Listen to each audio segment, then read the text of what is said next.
ഇന്ന് പൊടി ഉണ്ടാക്കാൻ പോകുന്നത് വഴുതിനങ്ങ ചട്നിയാണ്. അതെങ്ങനെയാണെന്ന് ഉണ്ടാക്കുന്നത് കാണിച്ചു തരാം. നല്ല വഴുതിനങ്ങ കാക്കിലെടുത്ത് നല്ല കഴുകി വൃത്തിയാക്കി വെച്ചിട്ടുണ്ട്. അത് ഉണ്ടാക്കുന്നത് ചട്ടിയിൽ തന്നെ ഉണ്ടാക്കണം. ഒരു 2 സ്പൂൺ പോലെ വെളിച്ചെണ്ണ ഒഴിച്ച് 2 സ്പൂൺ വെളിച്ചെണ്ണ മതി. അതിന് ശേഷം 1 ടീസ്പൂൺ കടുക് നല്ല പൊരിഞ്ഞ് വന്നതിന് ശേഷം ഒരു 4 അല്ലി വെളുത്തുള്ളി മുറിക്കണ്ട, അങ്ങനെ മുഴുവൻ പോലെ തന്നെ ഇട്ടാൽ മതി. 4 ഉള്ളി വെളുത്തുള്ളി ഇട്ട് ചെറിയ ഉള്ളി ഒരു 5-6 എണ്ണം ചെറുതായി മുറിച്ചിട്ട് അതും അതിലിട്ട് 2 ഉണങ്ങിയ മുളക്, 1 പച്ചമുളക് ഇട്ട് ഒന്ന് വാടി കിട്ടിയാൽ മതി. അധികം ഇതാകണ്ട. ഒന്ന് വാടി കിട്ടിയതിന് ശേഷം അതിലേക്ക് മത്തൻ ചെറിയ കഷ്ണങ്ങളായിട്ട് അതിലിട്ട് കൊടുക്കുക. മത്തൻ കഷ്ണം ഇട്ടതിന് ശേഷം കഴുകി വൃത്തിയാക്കി വെച്ച വഴുതിനങ്ങ അതിലേക്ക് ഇടുക.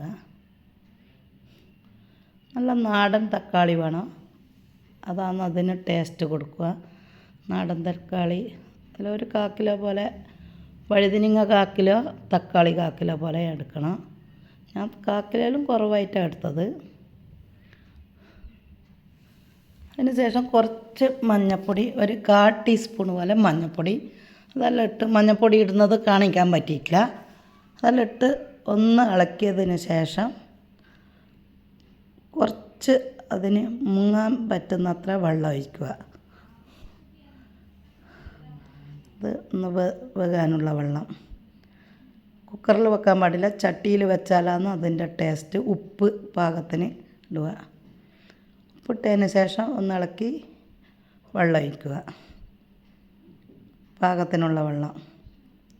കുക്കറിലാണെങ്കിൽ കുറച്ച് വെള്ളം ഒഴിച്ചാൽ മതി, ചട്ടിയിലാകുമ്പോൾ കുറച്ചധികം വെള്ളം വേണം, വേകണ്ടേ. നല്ല ഒന്ന് കയ്യിലിട്ട് ഇളക്കി അത് മൂടി വെച്ച് അത് വേകട്ടെ. അവിടുന്ന് ഈ ചട്നി നല്ല ടേസ്റ്റാണ്. ഇഡ്ഡലി കൂടെയും ചോറ്റിൻ്റെ കൂടെയും കഴിക്കുക, ഇഡ്ഡലീൻ്റെ കൂടെയും കഴിക്കുക. നല്ല ടേസ്റ്റായിട്ടുണ്ടാവും. ഇങ്ങനെ ചെയ്ത് നോക്കും നിങ്ങൾ. ഒന്ന് ചുറ്റിച്ചതിൻ്റെപ്പ് വെന്തിനില്ല, ഒന്നും കൂടി അടച്ച് വെച്ച് അതിലത്തെ ചാറ് കുറച്ചുണ്ട്, മല്ലിയിലയും കരിയാപ്പിലയും അതിൻ്റെ കൂടെ ഇട്ടാൽ മതി. അതിന് ശേഷം അതിലത്തെ വെള്ളം കുറച്ച് എടുത്ത് വെക്കണം. വെള്ളം കളയാൻ പാടില്ല, അങ്ങനെ എടുത്ത് വെക്കണം. മുക്കിയെടുത്തതിന് ശേഷം നല്ല മത്ത് വെച്ച് നല്ല മസിക്കുന്ന മാതിരി ഒന്ന് അടിച്ചു വിടണം. മിക്സിയിലടിക്കാൻ പാടില്ല, ഇങ്ങനെ കരണ്ടിയിലോ മത്തിലോ ആക്കിയാലാണ് നല്ല ടേസ്റ്റ് കിട്ടുക. ഇതേമാതിരി ചെയ്ത് നോക്കും നിങ്ങൾ. ചെയ്തിട്ട് കമൻറ്റും ലൈക്കും ഇടുകയും ചെയ്യണം. കമൻറ്റിലേക്കൂടെ അറിയിക്കുക. ഇതുമാതിരി നല്ല മസിച്ച് വിടണം.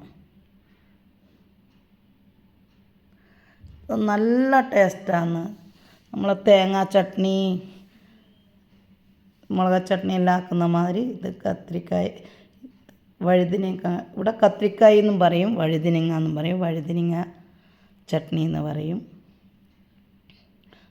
വെള്ളം എടുത്ത് വെച്ച വെള്ളം അതിലേക്ക് ഒഴിക്കുക. ഒഴിച്ച് നല്ല മസ്ഞ്ഞായപ്പോൾ ഇറക്കി വെച്ച് സർവ് ചെയ്ത് എളുപ്പത്തിലാക്കാൻ പറ്റുന്ന ഒരു ചട്നി. ഇത്രയേ പണിയുള്ളൂ. ഇഡ്ഡലി കൂടെയാണ് നന്നായിട്ടുണ്ടാവുക. ദോശയാണ് ഇന്നാക്കിയത്.